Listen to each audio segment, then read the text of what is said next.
আজকে দুপুরে রান্নাবান্না একটু দেরি হয়ে গিয়েছিল, প্রায় 3টা বেজে গিয়েছিল।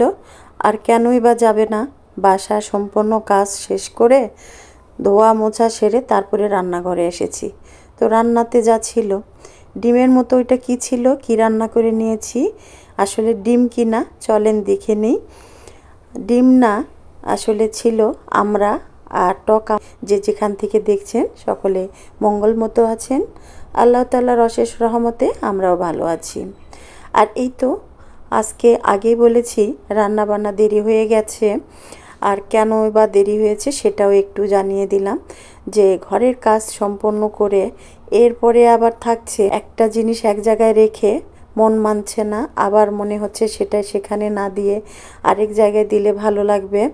এই করতে করতেই সব কিছু দেরি হয়ে যায়, আর নিজেকেই করতে হচ্ছে, আর এই জন্যই দেরি হয়ে যাচ্ছে সব কাজ। গরুর মাংস রান্না করে নিয়েছি একটু মুগ ডাল দিয়ে। গরুর মাংসটা এটা ভাতের থেকে আমার ছেলে মেয়েরা রুটি বা পরোটা দিয়ে খেতে ভালো লাগে, এই জন্যই রান্না করে নিচ্ছি। আর এই তো দেখাচ্ছি আজকে আকাশটা দেখেন কত সুন্দর, আর খুব সুন্দর রোদ উঠেছিল, খুবই সুন্দর। আর এই জন্যই বালিশ কাঁথা মানে কম্বল যা যা পেয়েছি সব রোদ্রে দিয়ে আজকে বিছানা কাঁথাগুলো সব কিছু একবারে টনটনে করে ফেললাম। ভালো লাগছে না, তাই তো আজকে রোদ পেয়ে সব কাজের 12টা বেজে গেছে। তো মাংসটা কয়েকটা শিট দিয়ে ভালো করে কষিয়ে রান্না করে নিয়েছি।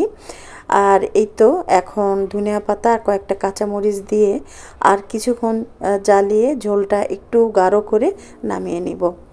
কারণ রুটি দিয়ে খাওয়ার জন্য আসলে দুপুরবেলা একটু খাবে, আর যা বাঁচবে রাত্রেবেলা আর কেউই ভাত খেতে চাবে না, আর এমনি ভাত খেতে চায় না। তারপরে গরু মাংস রান্না করা থাকলে রাত্রিবেলা রুটিই খাবে, ওই জন্যই একটু ঝোলঝোলি রাখছি। আর এইখানে দেখাচ্ছি আর কিভাবে কেমন করে করলাম সেটাও আপনাদেরকে জানিয়ে দিব, ঠিক আছে। আর আমি কিন্তু আমার গ্রামের বাড়ির দরজার কাছে দাদাবাড়ির সামনে, ছেলে মেয়ের দাদাবাড়ির সামনে একটা বুগেনিয়া গাছ লাগিয়েছি। আমার ছেলে মেয়েরও খুব পছন্দ, আমারও। জানি না কি কালারে ফুল হবে, এখন পর্যন্ত ফুল দেখার সৌভাগ্য হয়নি, গাছটা অনেক বড় সড়ো হয়ে গেছে। আর এই যে আমার পছন্দের আমরা রান্না করে নিচ্ছি, যেটা শুরুতে ভিডিওর শুরুতে দেখেছিলেন ডিমের মতো লাগছিল, আসলে ডিম না, আমরা। খুবই সহজ, রসুন দিয়ে বাগার দিয়ে আমরাগুলো ঢেলে দিলাম। এরপরে একটু সরিষা, লবণ, মরিচ গুঁড়া, হলুদ গুঁড়া, একটু ধনিয়া জিরা গুঁড়া দিয়ে এটা ভালো করে জ্বালিয়ে নিব। খুবই সহজ, খুবই সহজ। আর এই তো আমার পেঁয়াজের ডালাতে একটা তেজপাতার কোনা পড়েছিল, সেটাও ধুয়ে দিয়ে দিয়েছি। তেজপাতাটা দেওয়া জরুরি না, আর পাঁচফোড়ন যদি বাগার দিতে পারেন তাও ভালো লাগবে। হাফ চামচের অর্ধেক চামচ দিয়ে দিলাম আমি এখানে খাবার সোডা। খাবার সোডাটা দিলে কি হয়, প্রত্যেকটা খাবারই কিন্তু নরম এবং সফট হয়। তা আমরাটা যেহেতু একটু শক্ত টাইপের, তাই একটু দিয়ে নিয়েছি, এতে করে অনেক সুন্দর হবে, নরম হয়ে যাবে কিন্তু গলে যাবে না। দেখেছেন গরুর মাংস ঝোলটা এরকম রাখলাম। আর ধনা পাতা দিয়ে আপনারা কে কে খান গরুর মাংস, আমাদের কিন্তু খুবই ফেভারিট, আমরা খুব পছন্দ করি। আমার মা রান্না করতো গরুর মাংস দিয়ে ধনা পাতা, মানে ধনা পাতাটা দিয়ে দিত, ছড়িয়ে দিত, খুব ভালো লাগতো। ওই জন্যই মাঝে মাঝে ধনা পাতা ঘরে থাকলেই আমি দিয়ে দিই।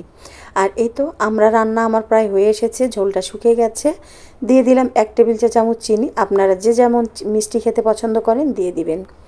লাউ শাক রান্না করেছি, সে তো বলিই নাই, লাউ শাক কেটে বেছে নিতেই আমার ঘন্টা পার হয়ে গেছে, এই জন্য বিশেষ করে আরও দেরি হয়েছে। আজকে ভাত খেতে খেতে প্রায় 3:30। আর এই তো আমরাটা কি সুন্দর হয়েছে দেখেছেন। আর লাউ শাকটা আমার খুবই পছন্দের, লাউ শাক ভেজে নিয়েছি। আর এই তো গরুর মাংস। এই ছিল আজকে দুপুরের রান্নাবান্না। আপনারা কে কী রান্না করেছেন, কেমন করে দিন কাটছে, কেমন আছেন আপনারা, আজকে আমার রেসিপিগুলো কেমন লাগলো অবশ্যই অবশ্যই কমেন্টের মাধ্যমে জানিয়ে দেবেন। কে কোথায় থেকে আমার ভিডিওটি দেখছেন সেটাও একটু জানিয়ে দিবেন, যাতে করে আপনাদেরকে একটা ধন্যবাদ আমি দিতে পারি। সকলে ভালো থাকবেন, সুস্থ থাকবেন। আজকে এই পর্যন্তই। আল্লাহ হাফেজ, শুভ দুপুর।